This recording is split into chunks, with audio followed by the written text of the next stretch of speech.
Welcome back to Overtime here on WOTM. We have a very special segment for you as we introduce a new guest. You're used to John Holder talking high school football, but we have a special guest this week. This is Mark Everett Kelly. Mark, obviously, you and I have gotten to know each other a little bit over the last few weeks. You're relatively new here to the state of Alabama, but you're not new to the world of sports. For those that don't know, tell us a little about your backstory and kind of what brings you to Alabama from a long way away. I worked for ESPN from 1999 until 2008. And the reason why I had to stop working is because I'm a cancer survivor, and the side effects of long-term side effects of chemotherapy and radiation finally caught up to me. When you're younger, they didn't realize at first how harmful they were going to be. Right. And so dealing with that is why I had to stop working at ESPN, which I loved. I was a researcher there. But I've been involved with sports for the last 20 years and writing about it now for the last 5 years on my own. And this is something I really love to do. College football now is my specialty, but the NFL, I'm an overall expert sports historian. So when I give speeches to kids, they like to tease me by, we'll put up the World Series winners or the Super Bowl winners, and I'll be able to say how many games, when it was played, who was the MVP, the site it was played at, and the score. So that's just kind of one of my talents that God blessed me with. No doubt. A guy from Long Island, New York, and all the way now here in Alabama. I know you've been here just a short time, but what are some of your takes here about Alabama? I know that you know Alabama football. You've been a fan of the SEC for a very long time, but now being here somewhat as a transplant, so to speak, how's your first few months here been? Well, it's been good. I came down because of obviously COVID and because it just gets a little bit expensive to live on Long Island, probably the most expensive place to live in the world. It's like Beverly Hills, I guess. Maybe not as fancy, but my fiance lives over in Anniston, and so I'm able to. Her son has they're both dealing with COVID, and they're on lockdown too, so we don't really get to see each other that much. But Anniston is Alabama's a little different than New York, but the people are really nice. Southern hospitality is alive and well.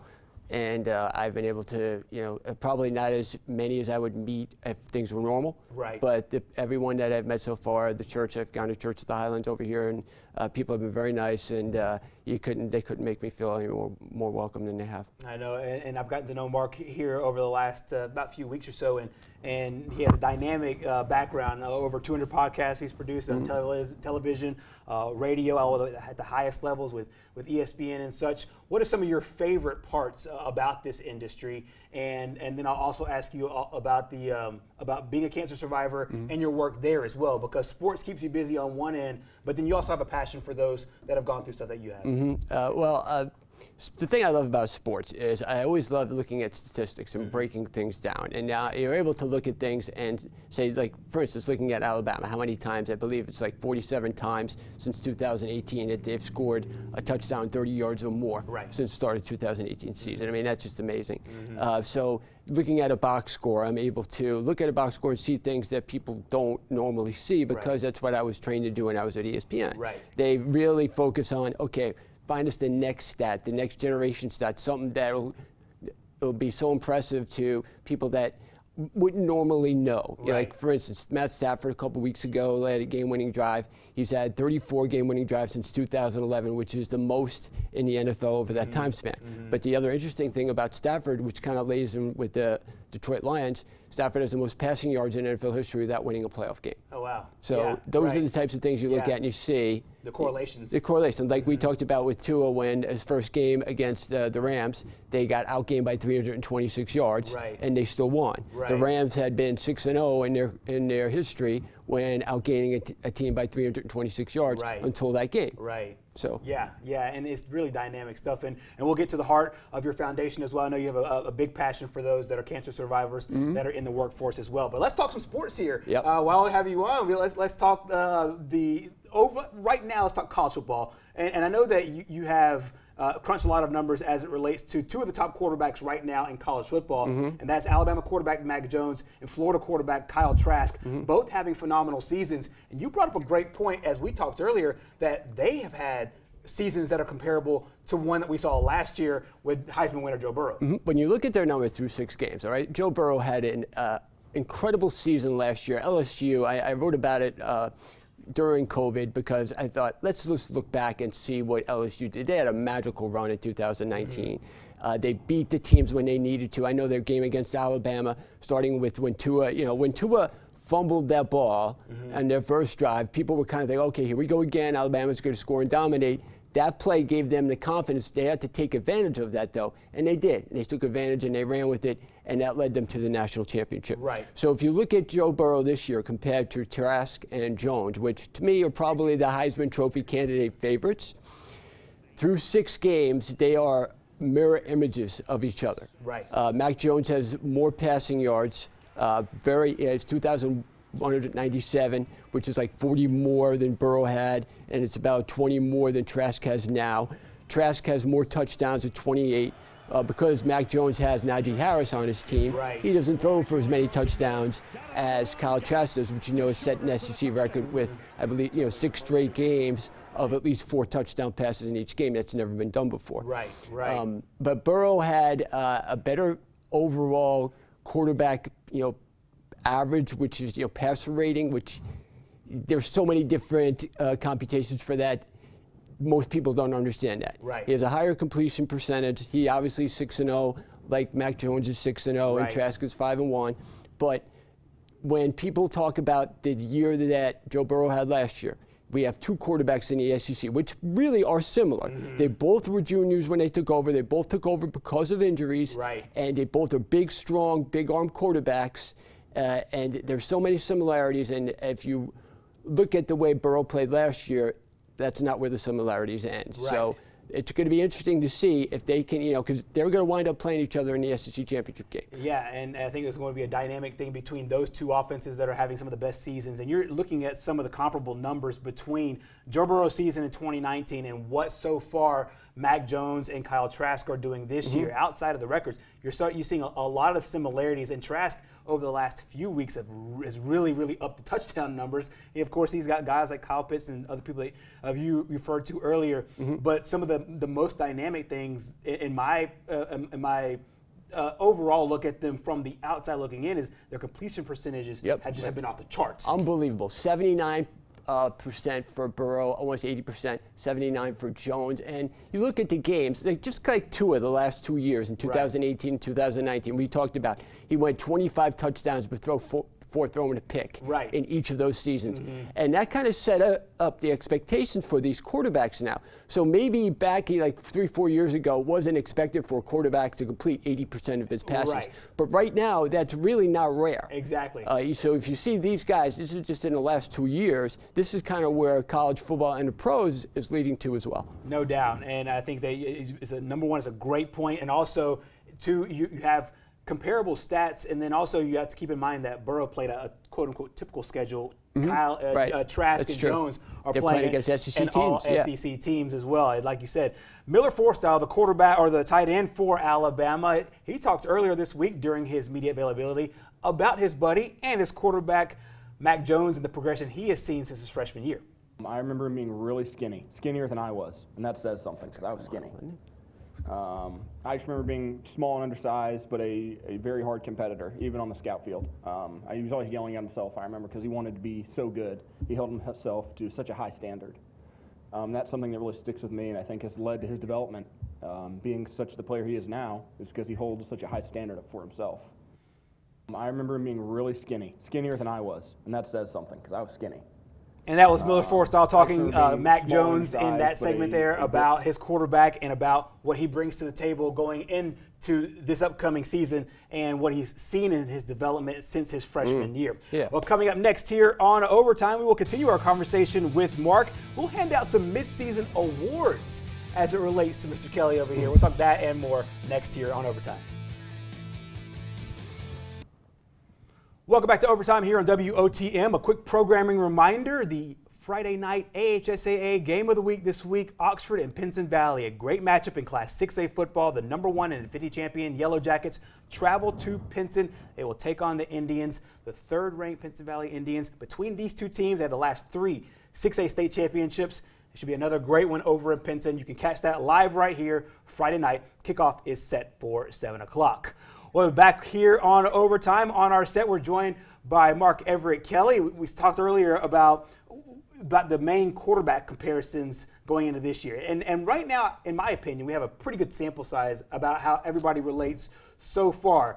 And you've done something interesting with the work that you do. You handed out basically some midseason awards. And I found it really interesting, some of the things that you've highlighted. And I wanted you to kind of be able to point out some of the things that you've seen in your observations from SEC football over the last about 6 games, 5-6 games, depending on how many teams have played who going into this week 6. Let's talk about team records. Let's talk about team things first from the awards point of view. And your best team is, of course, the Crimson Tide. Alabama. It was funny. I was listening to the radio about 4 or 5 days ago, and these guys were talking about the exact same thing. Now, for those who want to, I wrote this article about 3 weeks ago, so I didn't take this from anybody. It was my idea. So I'm the one who came up with some of these things. Best team, obviously, Alabama.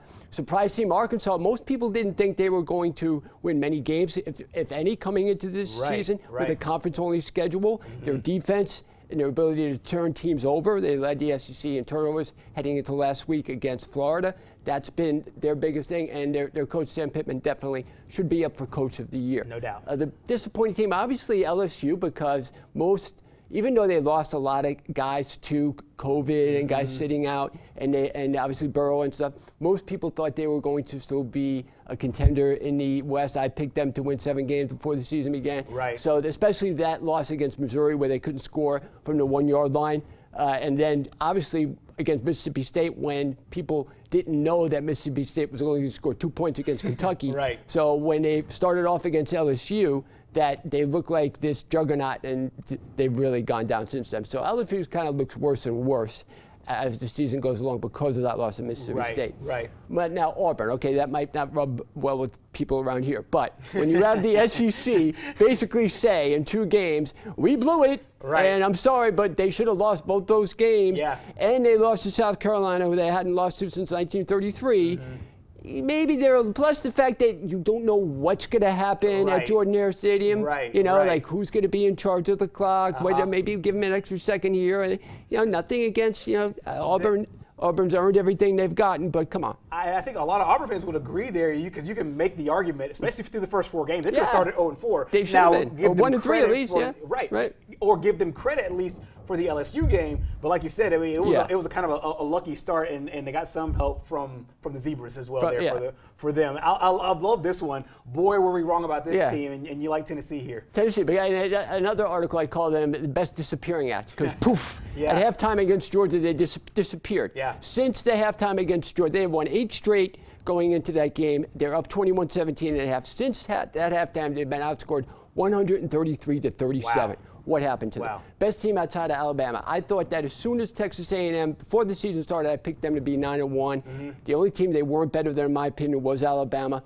Once they beat Florida, I said this team is going to make the college football playoff, all things considered. They finished 9-1. They'll have a great resume. They don't have to play in the SEC championship game, which will help them like it's helped Alabama a couple years ago. And I think that, talent-wise, the defense, Kellen Mond, they're getting better and better. You saw the way they dominated South Carolina. It looks a little bit worse when Ole Miss puts up 59 on them. But you saw the way they absolutely dominated South Carolina 48-3 a couple weeks ago. Their defense is getting better. Kellen Mond is getting more consistent. That's always been their problem. No doubt. I like them to continue. But most entertaining, obviously, when you have Lane Kiffin, criticizing the refs on Twitter. Ole Miss can light up anything. They can score on anybody, but just don't expect them to stop anybody. So I think that goes by itself. Lane Kiffin and Ole Miss, great to have him back in the SEC. One of my favorite things from Ole Miss has been when, I think it was last week, it actually was last week, he called a play, he knew it automatically. He starts running, throws his clipboard, throws his headset, and he's almost running as fast as the defensive players. I mean, he's obviously been entertaining, and that offense has been, for the Rebels, has been as well. If they can stop anybody, stop running water. I don't know if they can. We could probably suit up and maybe put 30 on. Exactly. Well, if they can shore up that defense, they'll be one to reckon with for a long, long time. Meanwhile, on the individual side, I feel a lot of what you would think, I think a lot of people around the country would think But I think a lot of people in the SEC, as far as the whether it's the MVP race or any other race, I think it's really, really tight. And I found it really interesting, some of the way that you have broken this down with Najee Harris really running this thing off with the MVP. Well, Najee Harris, you look at, he had, I think he scored in like 12 straight games. Before last game, he didn't score against Mississippi State, at least rushing the ball. So that broke a streak. He's had like over 100 yards in each of every of those games. You saw at the end of the Georgia game how basically they wore down Georgia and then they just threw Najee at him and he wore him out the fourth quarter. Najee's a weapon. To me, he's been the most valuable player in a very valuable, like you could have 4 guys after the first 4 games against for Alabama this year, throwing in Jalen Waddle, obviously Mac Jones, and then Devonta Smith, that could have been the MVP, and they could have been Heisman Trophy winners. Now, the difference between MVP and best player, to me, Devonta Smith makes the best plays, makes the biggest plays. When Alabama needs a big-time play, they go to him. They always have since he was a freshman, going back to the game-winning catch in the national championship game. Right, that's a good differentiation there between a valuable player and just your best overall talent player. I think that's a great mark there. Alabama fans should be happy. Take Bigsby, especially the last 4 games running the ball over 100 yards. Got a little bit of a slow start, but he's a real weapon for them in their running game. Elijah Moore, like it's hard to say bigger surprise because he was a valuable receiver before. He put up good numbers, but this year leading the SEC in receptions and yards is the reason why there. Now, Kevin Harris. Last week, he has more games played than anybody in the SEC. So right now, he leads as far as total yards from scrimmage and rushing yards. But before that game, I mean, he was ranked 3rd behind Najee and one other guy, too, in the SEC. But Kevin Harris is a guy that most people don't know about for a bad South Carolina team, which has been bad for a while. The best defensive player, now, obviously, this wasn't not many defensive categories here. But Ojulari, you saw how he single-handedly defeated Tennessee. And he's just a real impact player, probably will be one of the top outside linebackers because he's one of those guys, a hybrid, plays defensive end, plays outside linebacker.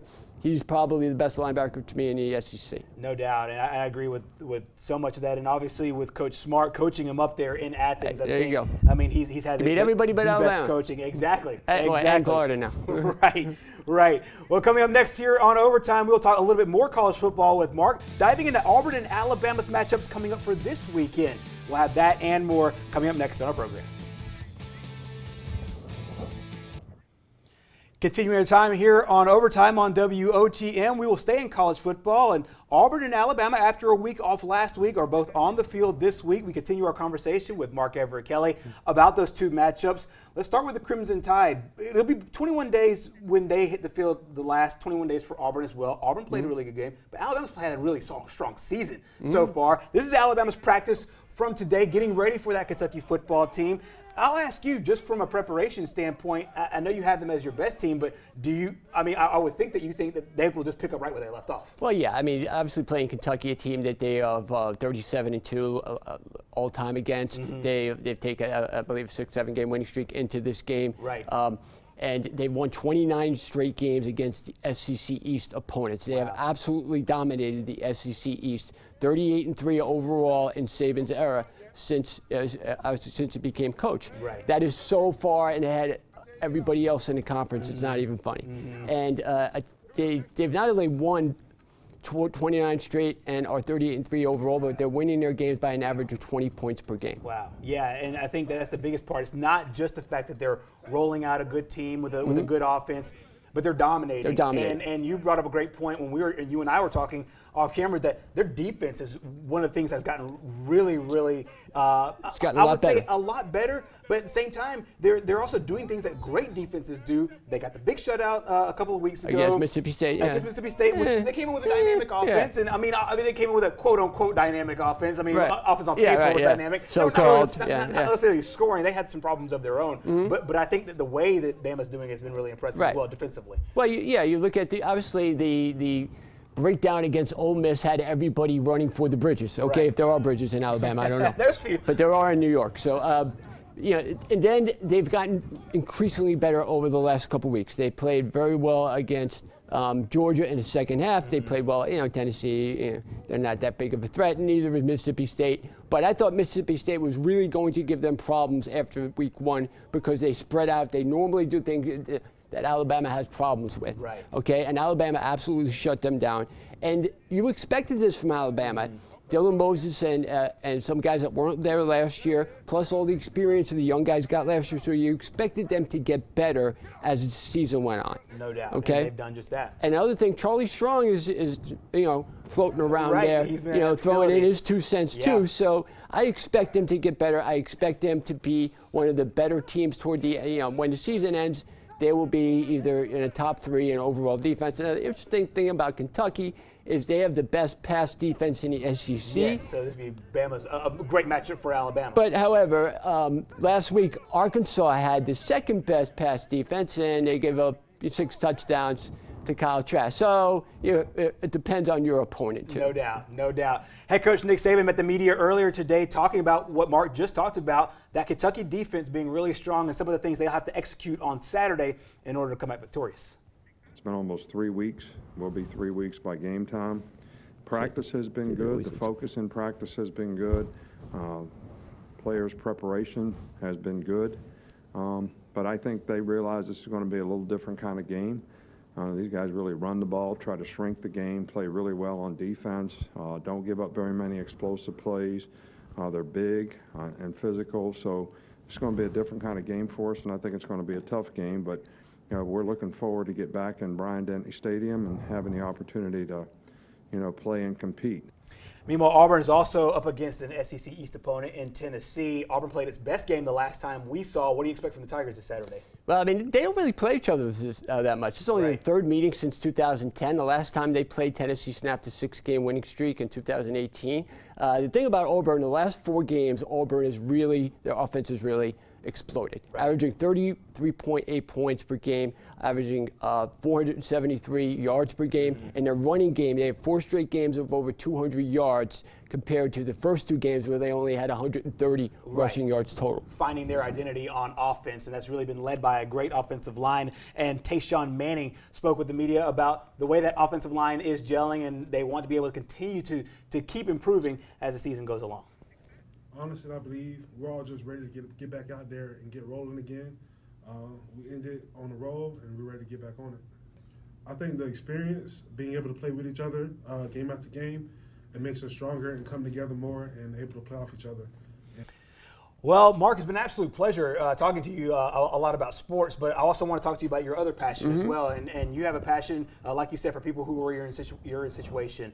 You're obviously a cancer survivor, and you're very passionate about what you do, and you still want to be able to work, and you have a heart for those that were in your condition. Kind of lay out for the people some of the ways that you're trying to help out with people like you in your situation, also other cancer survivors, and what you're doing for them. Well, I was diagnosed with rhabdomyosarcoma at age 16. It was December 12th, 1990.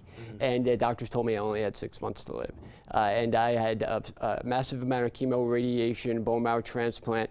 And they didn't know at the time how damaging chemotherapy and radiation are to giving kids. They found out over time, they're called late effects from the American Cancer Society, is you wind up dealing with a lot of late side effects. I developed Crohn's disease and lymphedema because of the treatment that I had.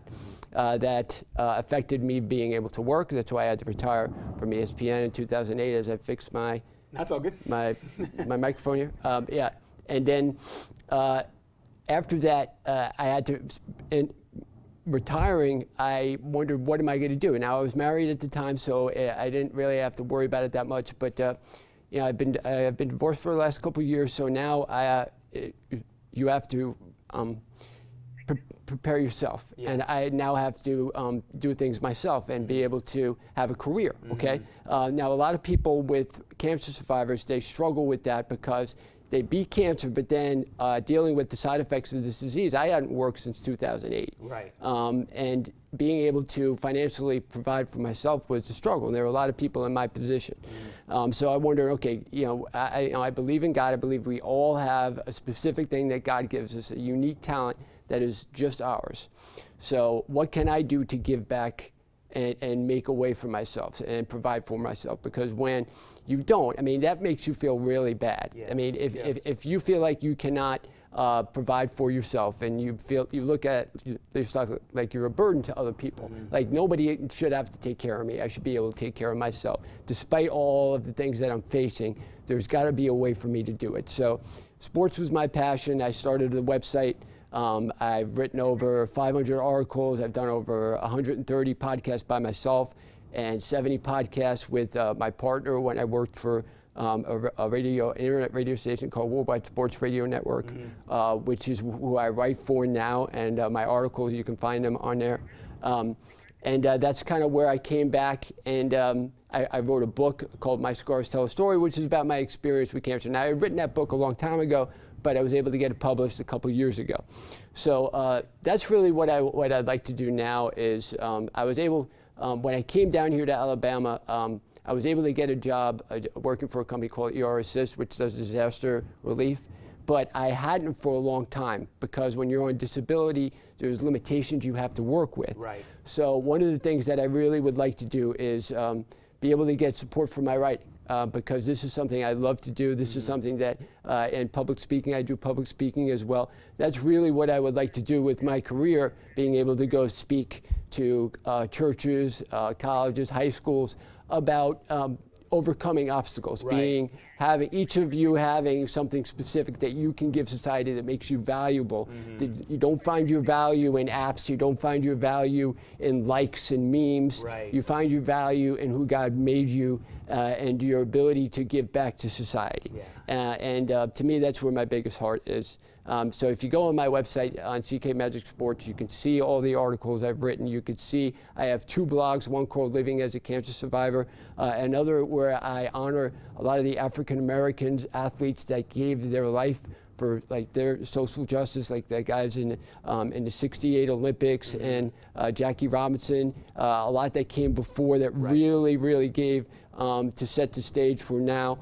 I love educating people. I love speaking to people about things and sharing wisdom with them, and them teaching me things too. Right. So if you go to my website, if you click on Help Support Mark, I have Patreon and I have GoFundMe.